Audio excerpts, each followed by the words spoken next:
السلام علیکم ورحمۃ اللہ۔ 5 سوالات کے جوابات آپ کی خدمت میں پیش ہیں۔ پہلا سوال یہ ہے کہ کیا پسینے کی حالت میں نماز ہو جاتی ہے؟ کیونکہ میں باہر کاموں میں رہتا ہوں، پھر مسجد آ جاتا ہوں اور پسینے میں شرابور رہتا ہوں، کیا نماز ہو جائے گی؟ جواب یہ ہے کہ بالکل ہو جائے گی۔ پسینہ ناپاک نہیں ہے، ہاں گندا ہے، بدبو رہتی ہے، جسم کو صاف کر کے خوشبو لگا کر نماز کے لیے آنے کا حکم ہے۔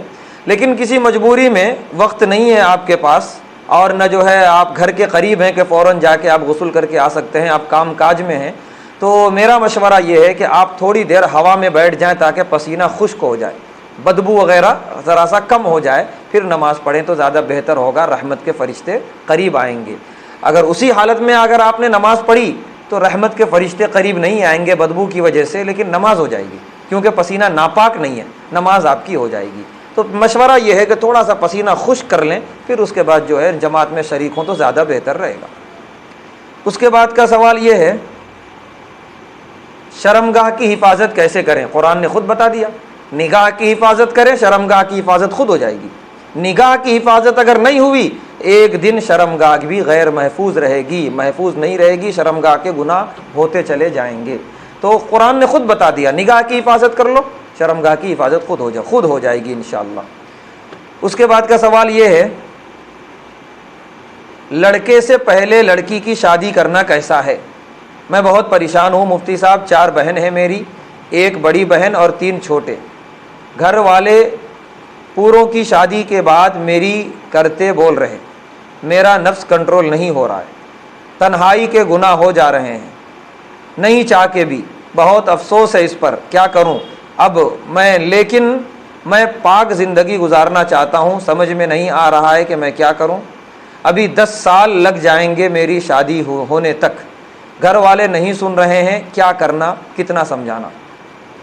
دیکھیے یہ بھی جو ہے خاص طور سے ہندوستانی معاشرے میں یہ ایک رواج چل گیا کہ جب تک لڑکی کی شادی نہ ہو لڑکے کی نہ کی جائے۔ اسلام میں ایسا کچھ بھی نہیں ہے۔ اسلام میں یہ ہے کہ خود لڑکیوں میں بھی اگر چھوٹی والی کا رشتہ پہلے آ گیا فوراً کر دو، بڑی والی کا بعد میں آیا بعد میں دیکھا جائے گا۔ لڑکی اور لڑکے میں جس کا رشتہ پہلے مل گیا فوراً کر دو، کوئی ترتیب نہیں ہے، کوئی ترتیب نہیں ہے اسلام میں۔ اسلام بس یہ کہتا ہے بالغ ہو گئے لڑکا اور لڑکی، چاہے وہ 3 ہو یا 4 ہوں، ان میں سے جن کا رشتہ ہوتا جائے فوراً شادیاں کرتے جاؤ۔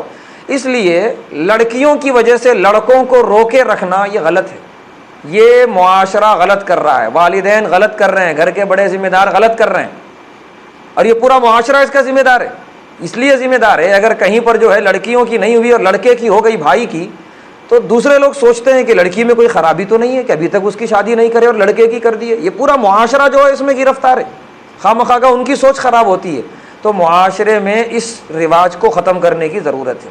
لڑکیوں کی شادی جب ہوگی جب ان کی قسمت میں جب رشتہ آئے گا، اس سے پہلے اگر لڑکے کا رشتہ آ رہا ہے بالکل کر دیا جائے اور اسے اپنی زندگی میں مصروف اور مشغول کر دیا جائے۔ تو آپ اپنے ماں باپ کے سامنے کھل کر بات کہیں کہ میری عمر ہو گئی ہے اور میرا طبعی تقاضا یہ ہے کہ میری شادی کر دی جائے، اور میں انشاءاللہ اپنی شادی کے بعد بھی اس ذمہ داری سے نہیں بھاگوں گا، اپنے بہنوں کے لیے اچھے سے اچھا رشتہ تلاش کروں گا، اور انشاءاللہ جو ہے عزت کے ساتھ ان کو گھر سے رخصت کرنے کی پوری کوشش کروں گا، اور اس میں بڑوں کی پوری مدد کروں گا۔ ایسا نہیں میری شادی ہو گئی میں اپنی بیوی کو لے کے جو ہے ایک طرف اور بہنوں کے رشتے کے بارے میں میری کوئی فکر نہیں ہوگی، ایسا نہیں۔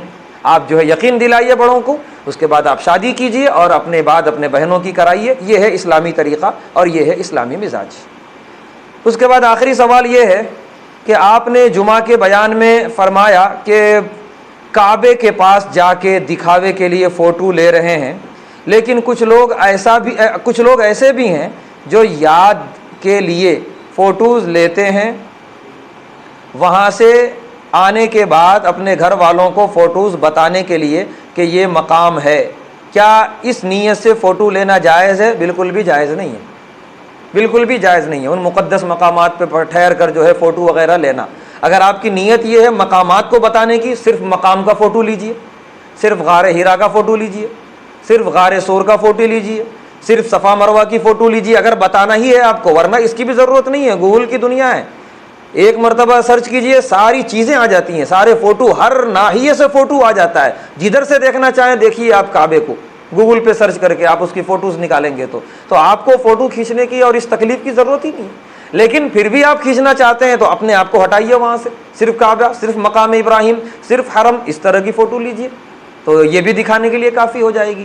تو اپنے آپ کو کھڑا کرنا وہاں پہ یہ اسلامی اعتبار سے صحیح نہیں ہے، یہ ریاکاری بھی ہے اور یہ مقامات مقدسہ کی بے حرمتی بھی ہے، لہذا اس کی اجازت نہیں ملے گی۔ جزاک اللہ خیر۔